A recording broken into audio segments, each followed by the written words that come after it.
Paul, a regular gentleman experiencing chest pain, makes the decision to pay his doctor a visit. This moment is all too familiar to many of us who face similar health concerns. His decision, seemingly simple, is one that's packed with a myriad of mixed emotions. As he approaches the medical office, his heart pounds, a cocktail of anxiety and anticipation, to say the least. The least. Walking through the doors of the facility, he finds himself greeted by the familiar scent of antiseptics, mixed with a comforting sense of professional assurance. This is the day he has been waiting for, a day that promises to shed some light on the unexplained discomfort that has been him for weeks. His doctor, a pillar of knowledge and expertise, welcomes him with a warm smile that radiates with understanding and empathy. This doctor, a seasoned professional with years of experience under his belt, is prepared to unravel the enigma that has been causing Paul's discomfort. His calm demeanor and meticulous approach provide a reassuring presence for Paul. The office transforms from a mere room into a stage. It's here, amidst the crisp white adorned with medical certificates, that the narrative of Paul's health will be told and understood. Now the stage is set for the consultation to begin. The doctor takes a deep breath, clears his throat, and prepares to delve into the world of medical diagnosis. Each word uttered will be a step closer to understanding the root cause of Paul's affliction. Now we step into this scene as Paul's doctor begins to unfold the various potential causes of chest pain and their impact on the human body. Ever thought about why your chest might hurt, Paul? Chest pain is when you feel uncomfortable or unwell between your neck and tummy. It's something a lot of people feel, and it can be caused by many things. Some causes are small, others are much bigger. Why is it important? Well, chest pain is usually the first warning sign of really serious health problems, so it's something we should never ignore. Chest pain can come from lots of different things, all linked to different parts of body. It could be something to do with your heart, like a heart attack or angina. It could be because of a problem in lungs, like pneumonia, or a blockage in the blood vessels of your lungs. It could even come from problems with your digestion, like acid reflux or GERD, but that's just scratching the surface.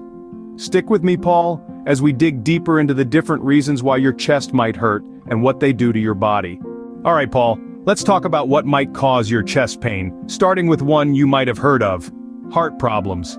When you feel a tightness in your chest, it's natural to think about your heart, and you're not wrong, Paul.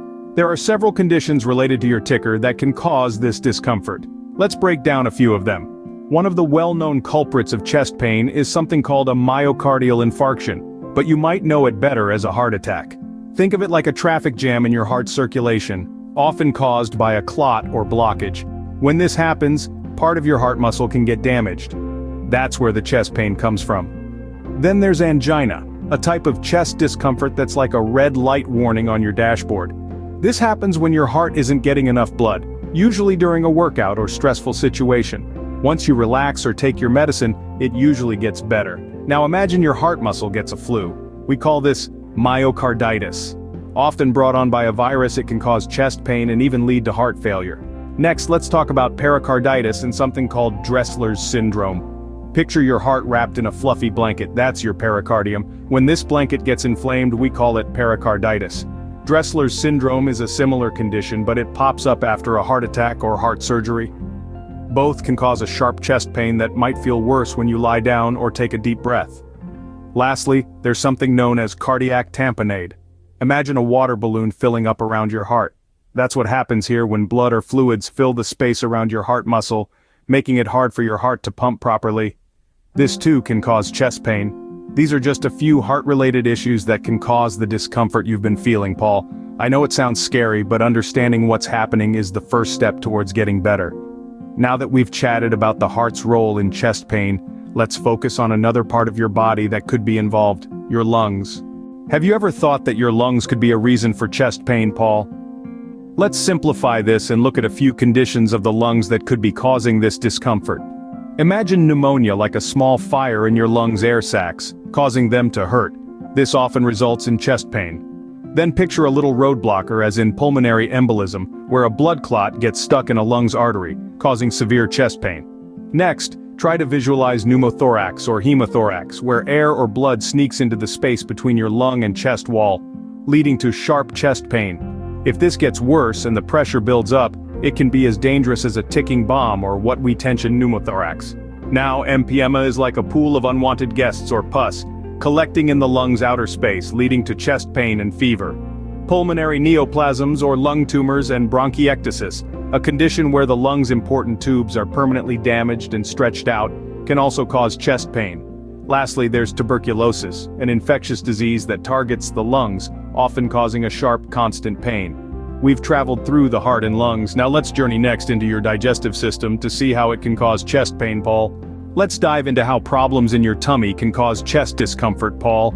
So first up is this thing called esophageal spasm. Imagine it like a sudden and painful cramp in the tube that carries your food from your mouth to your stomach.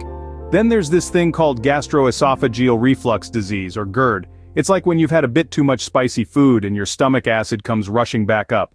Both of these can make your chest hurt. Another thing is called a peptic ulcer disease, or PUD. It's like getting painful blisters in your stomach or the top part of your small guts, and it feels like a burning in your chest. Gastritis, which is when your stomach lining gets angry, can also make your chest hurt. It's like your stomach's protective shield is low on battery, causing discomfort that feels like chest pain. Pancreatitis, when your pancreas gets upset, can cause bad chest pain, just like biliary colic, a type of gallstone pain. In pancreatitis, it's like the pancreas is eating itself, while the pain from biliary colic comes from a gallstone stuck in your gallbladder. We've talked about the heart, lungs, and stomach, but there are a couple more things that can cause chest pain we need to chat about. Let's talk about some less common but still important reasons you might feel pain in your chest, Paul.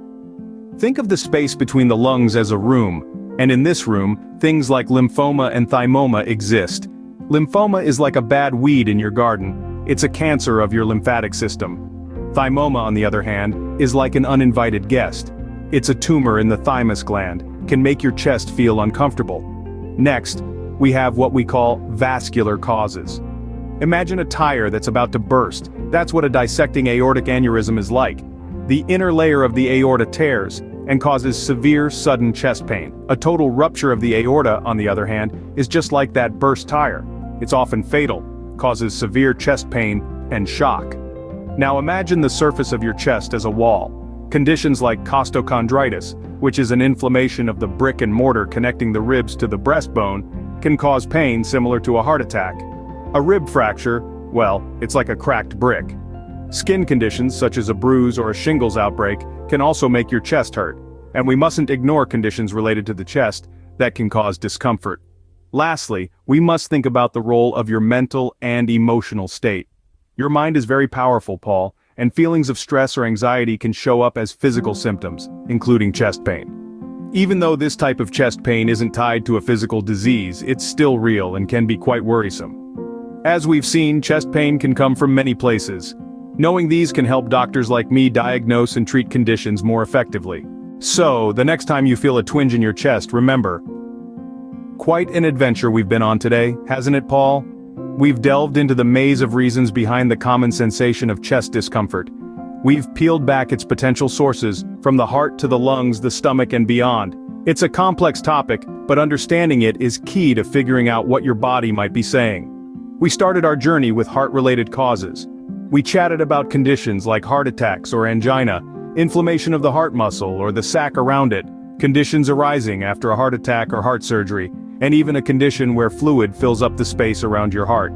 These are all serious, potentially very dangerous, and you need to seek medical help right away, Paul. Then we moved on to lung-related causes, which can include diseases like pneumonia, blockages in blood vessels in the lungs, collapsed lungs, and even abnormal cell growth. Then we went on to stomach-related problems, touching on conditions like spasms in the food pipe, acid reflux, inflammation or damage to the tissues of the food pipe, stomach, or gallbladder, among others. We also chatted about other causes that are located in the area around the heart and lungs, like lymph node and thymus gland cancers and problems with the major blood vessels.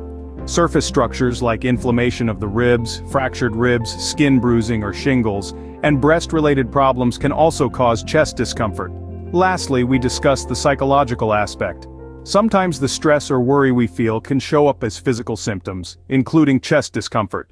So all in all, chest discomfort can be a sign of a wide range of conditions, each with its own specific reasons, complications, and treatments. It's a tricky symptom that needs a professional to properly figure out and manage. Remember, Paul, chest discomfort is not something to be taken lightly or ignored. It's a sign that something could be wrong, and it's always better to be safe than sorry.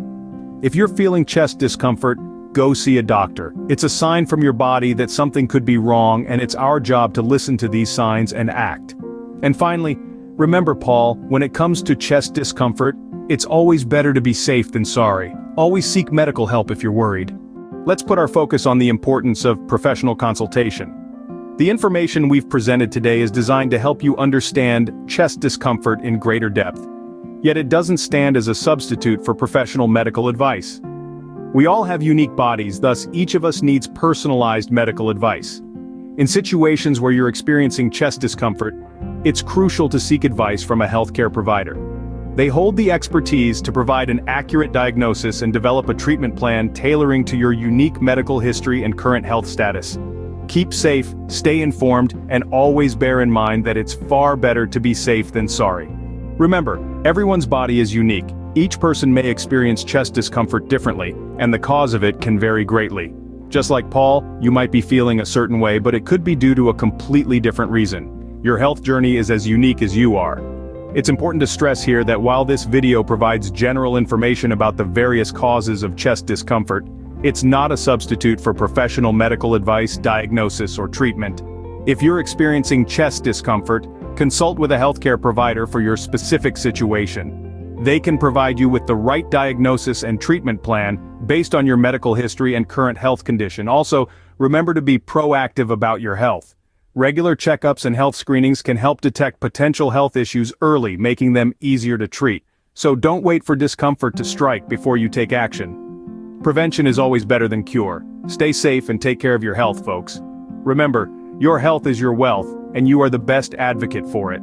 So listen to your body, seek professional help when needed, and stay informed about your health. Let's continue to navigate this complex world of health and wellness together. Until next time.